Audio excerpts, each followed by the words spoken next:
So, yan yung spline niya sa loob.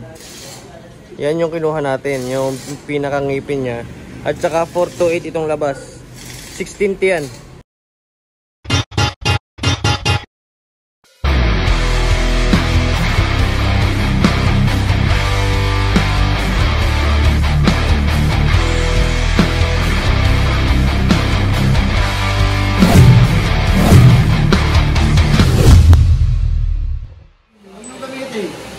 Yon. Okay, so andito tayo ngayon sa Mindoro, dito sa Hatulan Machine Shop. Ayan. So ipapatira na natin yung ating sprocket. Ito yung gagamitin nating spline sa loob. Ayan. Ito yung gagamitin natin. Kukunin itong sa loob, tapos yun kukunin yung sa labas. Tapos pagsasanibin. Ayan. Diba?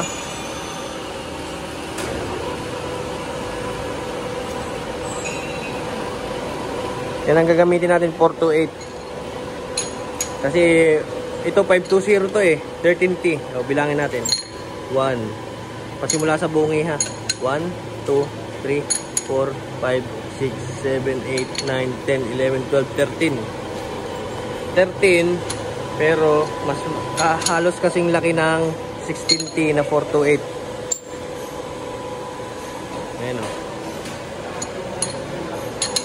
So umpisa na natin kasi hindi magawa sa kabila. Dito natin sa Mindoro ipagawa. Ayan o.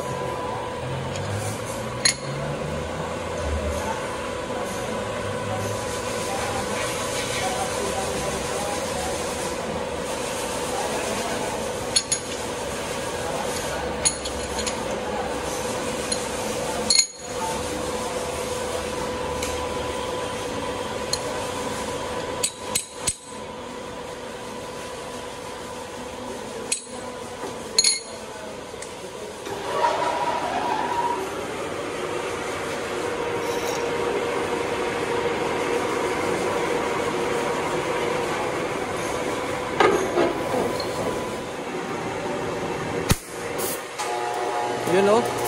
Tingnan nyo kung paano gawin. Yan o. Iniinitan pa. Kasi nakaharden yung ano natin, yung sprocket. Para tumalab yung talim, ina-acetylen. Yan o. Tingnan nyo mabuti o.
Bilis oh, kuha agad.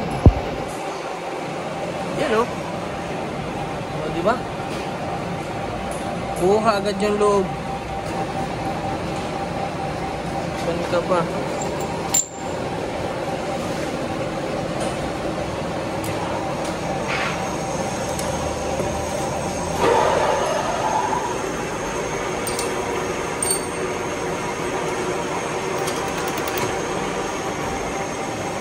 Ngayon, para tumigas siya ulit, ang gagawin dyan, ay acetylene ulit yan. Tapos, ilalagay sa langis. Mamaya, paggawa na. Yun o.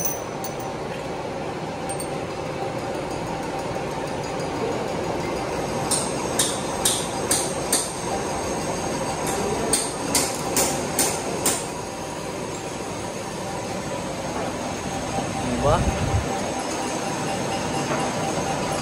Kuha agad. Wasak agad yung loob oh.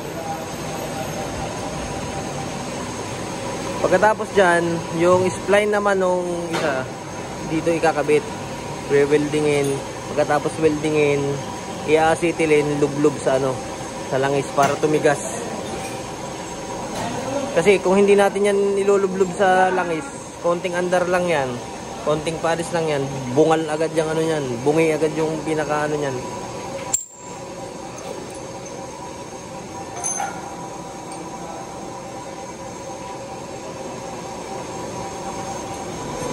Inasitilin lang na inasitilin nga lang naman para lumambot. Tapos konting paikot, ubos agad. Yung talim nila, ayan oh, tansok ang dulo. Ayan oh. Diba? Yan. Tanso. Kasi yung tanso, mano yan sa init. Lumalaban sa init yan.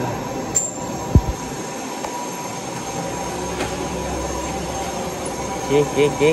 Next.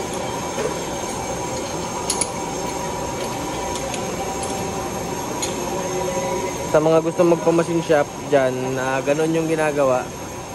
Ganito lang yung gawin nyo. Punta kayo dito sa Hatulan Machine Shop. Dito sa... Anong lugar nga ito? Masipit? Masipit. Kalapan. Ha? Santa Isabel, 5. Santa Isabel.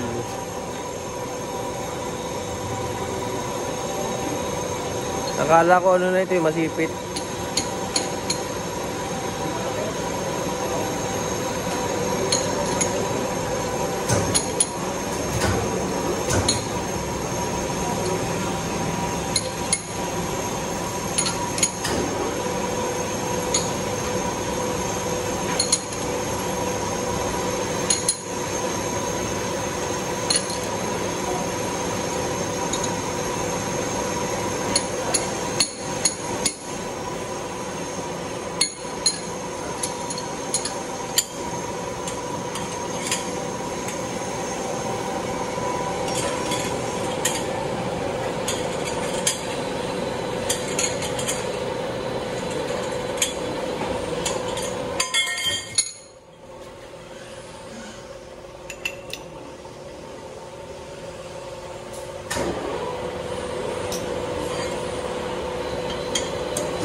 Nagbabaga na.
Welding na, welding.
Konti pa.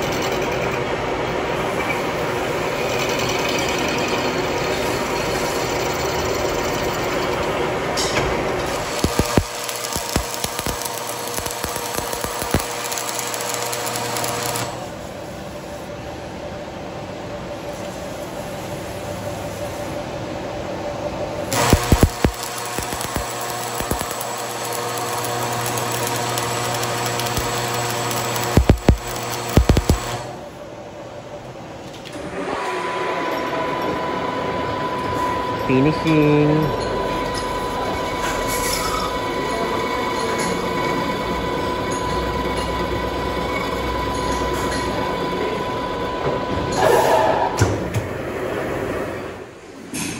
Okay, so finished product ito. Yan. So yan yung spline niya sa loob. Yan yung kinuha natin, yung pinakangipin niya. At saka 428 itong labas. 16T yan. Ayan o, bilangin natin ha. Pasimula dito.